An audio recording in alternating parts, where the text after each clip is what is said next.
अस्सलाम वालेकुम, मैं हूं मुबशर बुखारी।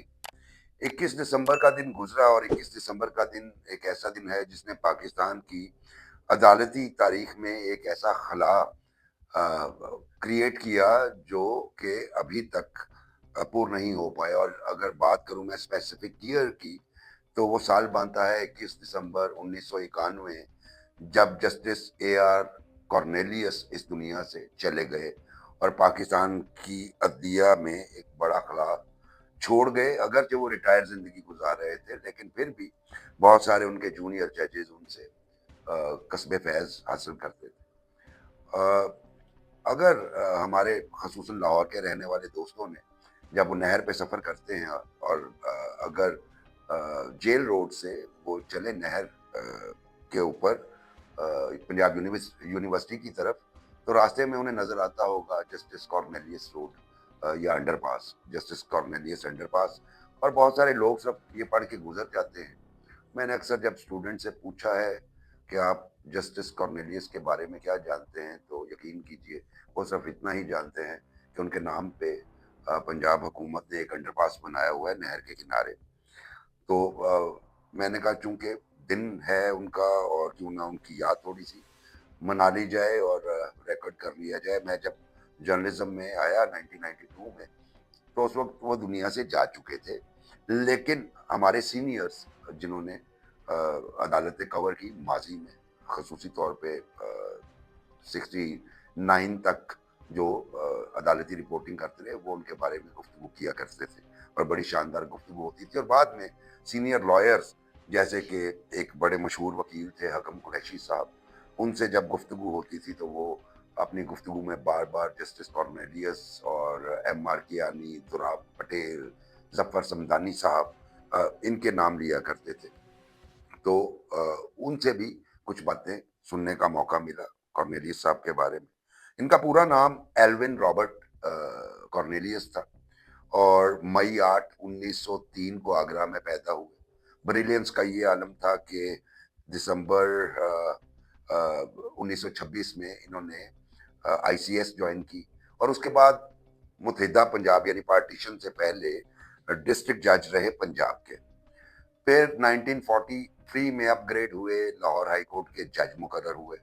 क़याम पाकिस्तान के बाद अगरचे उन्हें बहुत सी ऑफर्स थी कि वो इंडिया चले जाए, वैसे उनका ताल्लुक चूंकि एक मसीही खानदान से था, तो उनको बहुत कहा गया, लेकिन उन्होंने पाकिस्तान में क़याम को तरजीह दी और अदालती करियर अपना पाकिस्तान में जारी रखा। 1951 में वो पाकिस्तान फेडरल कोर्ट के जज मुकर्रर हुए और 1956 में सुप्रीम कोर्ट के जज बने। 1960 से 68 तक वो पाकिस्तान के चौथे चीफ जस्टिस की हैसियत से खिदमात सर अंजाम देते रहे और वो पाकिस्तान के पहले चीफ जस्टिस थे जिनका ताल्लुक मसीही बरादरी से था, और मेरा ख्याल है कि शायद आखिरी भी हूँ जिनका ताल्लुक मसीही बरादरी से अब तक की तारीख में। आप उस वक्त के पाकिस्तान पे गौर कर सकते हैं कि उस वक्त का पाकिस्तान क्या था। यानी एक जज जो बज़ाहिर तो माइनॉरिटी से ताल्लुक रखता है, लेकिन वो हाई कोर्ट, फेडरल कोर्ट और उसके बाद सुप्रीम कोर्ट और फिर सुप्रीम कोर्ट का चीफ जस्टिस, ये वाली सहूलत शायद अब उस तरीके से मैसर ना हो। हमें जो माजी करीब है उसमें राना भगवान दास साहब, एक और लर्नड जज और जिनकी रेपुटेशन बहुत अच्छी थी, उनका तस्करा मिलता है। अच्छा, मसीही होने के बावजूद इनकी क्वालिटी ये थी कि ये बड़े, मतलब इनका नॉलेज बेस बहुत ब्रॉड था। यहाँ तक कि इन्होंने कुरान मजीद की तफसीर के कुछ हिस्से इंग्लिश में भी ट्रांसलेट किए और मुख्तलिफ अपनी जो जूरिस्प्रूडेंस के मामला थे, इस्लामिक जूरिस्प्रूडेंस में भी इनके रेफरेंसेस अभी तक हमारी पीएलडी की किताबों में मौजूद हैं।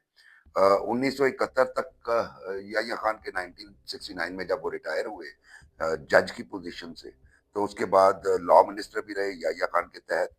और क्यों इनका तस्करा बार बार किया जाता है कि जस्टिस कॉर्नेलियस जैसे जज हमें चाहिए। आज जस्टिस कॉर्नेलियस जैसे हमें चंद जज मुहैया हो जाएं, तो शायद जो हमारी अदालत पे धब्बे लगे हुए हैं, स्लगिश प्रोसीडिंग्स होती हैं, कंप्रोमाइज डिसीशंस आते हैं और सफोकेशन जो है वो मुल्क में बढ़ती जा रही है, تو شاید اس طرح نہ ہوتا، کیونکہ ان کی وجہ شہرت جو سب سے پہلے تھی 1954 میں، جب پاکستان کے گورنر جنرل اس وقت کے غلام محمد نے ہماری دستور ساز اسمبلی کو توڑا اور اسپیکر مولوی تمیز الدین نے کیس فائل کیا، تو یہ اس بینچ کے ممبر تھے جو اس کیس کو سن رہا تھا، اور اس کیس کے حوالے سے بہت سارے ہسٹوریکل فیکٹس جو ہیں وہ ہم سنتے ہیں. مثلاً ہم سنتے ہیں کہ اس وقت کے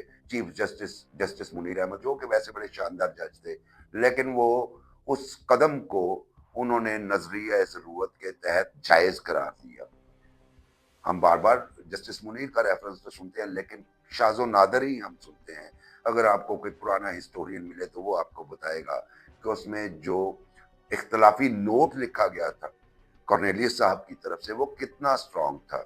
انہوں نے اختلاف کیا اور یہ کہا کہ غلام محمد نے اپنے آئینی اختیارات سے تجاوز کیا ہے اور یہ توڑنا انکانسٹیٹیوشنل ہے، اسمبلی کو توڑنا انکانسٹیٹیوشنل ہے.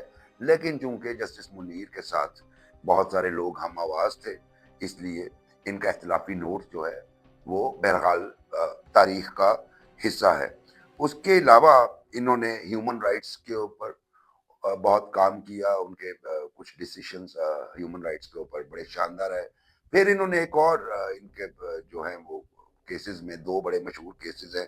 ایک جو ہے وہ ڈوسو کیس ہے، اس میں بھی ٹریڈیشنز اور لا کو ملا کے فیصلے دیے گئے تھے کہ کچھ جگہوں پہ جو معروضی حالات ہوتے ہیں اور وہاں کی جو ٹریڈیشنز ہوتی ہیں وہ بھی دیکھنی پڑیں گی آپ کو جیورسپروڈنس میں. اور اس کے ساتھ ساتھ ایک اور کیس تھا صوبہ مشرقی پاکستان ورسز مہدی علی خان. اس میں آنر کلنگ کا ایک کیس تھا اور اس میں سزائے موت کو عمر قید میں کنورٹ کیا انہوں نے، اور اس میں وہی معروضی حالات لکھے کہ یہاں کی ایک ٹریڈیشن ہے اور اس ٹریڈیشن کو اگرچہ آج کے دور میں اب ان کی نظیریں نہیں دی جا سکتی، لیکن جو پرانے لائرز ہیں وہ ان فیصلوں کو بڑا شاندار کہتے ہیں. لیکن بہرحال انہوں نے رول آف لا کے بہت اسٹانچ قسم کے سپورٹر تھے، اور ان کے فیصلوں میں وہ کانسٹیٹیوشنلزم یا رول آف لا کی جو ہے وہ جھلک باقاعدہ نظر آتی ہے. اور آج بھی اسٹوڈنٹس کے لیے، جو لا کے اسٹوڈنٹس ہیں، ان کے لیے ان کے فیصلے مشعل راہ ہیں، اور ججز کے لیے بھی ہونے چاہیے، لیکن ججز شاید اس سے اکتساب حاصل نہیں کرتے. تو 21 دسمبر 1991 کو وہ اس دنیا سے چلے گئے، لیکن پاکستان کی عدلیہ کی تاریخ میں خصوصاً اور پاکستان کی تاریخ میں عمومی طور پہ وہ ایک گہرا نقش چھوڑ گئے ہیں. اور آنے والے دنوں میں جب تک اسٹوڈنٹس یہاں پہ لا پڑھتے رہیں گے، اسلامک جورسپروڈنس پڑھتے رہیں گے، ہیومن رائٹس کے کیسز اڈاپٹ کریں گے، تو انہیں ان فیصلوں کا حوالہ دینا ہوگا. آج کا پروگرام صرف جسٹس اے آر کارنیلیس کو یاد کرنے کے لیے تھا اور اس کو ڈاکیومنٹ کرنے کے لیے تھا، تاکہ اپنی طرف سے ایک کوشش، تاکہ جو ہماری خصوصاً ینگ جنریشن ہے، جین زی، جو کتابوں میں زیادہ نہیں جاتی لیکن سوشل نیٹ ورکس کے اوپر علم بہت زیادہ ایبسارب کرتی ہے، یہ پروگرام ان کے لیے تھا. پروگرام پسند آئے تو چینل کو سبسکرائب کر لیجئے، لائک کیجئے، شیئر کیجئے اور اپنے کامنٹس سے ضرور نوازیے گا. اگلے پروگرام تک کے لیے مجھے اجازت دیجیے. اللہ حافظ.